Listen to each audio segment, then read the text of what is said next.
Base nga sa ating latest satellite animation ay easterlies pa rin ang siyang umiiral dito sa may silangang bahagi ng Luzon at Visayas. At magdudulot nga yan ng mainit at malinsangang panahon at tsansa ng mga pulupulong mga pag-ulan, pagkidlat at pagkulog dito nga sa may bahagi ng Cagayan Valley, Aurora, Quezon at Bicol Region. Samantalang localized thunderstorm naman ang siyang iiral sa nalalabing bahagi pa ng ating bansa. At yung bagyo nga sa labas ng ating Philippine Area of Responsibility na may international name na Super Typhoon Bavi ay huling namataan sa layong 2,575 kilometers east o silangan ng southeastern Luzon.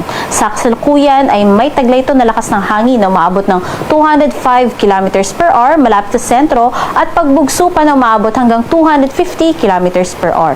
Kumikilos yan ngayon pa northwestward o hilagang kanluran sa bilis na 20 kilometers per hour. At inaasahan na nga rin natin yung pagpasok nito sa loob ng ating Philippine Area of Responsibility Martes ng gabi o Miyerkules ng madaling araw. At papangalanan nga natin yan once na nasa loob na ng PAR na si Bagyong Inday.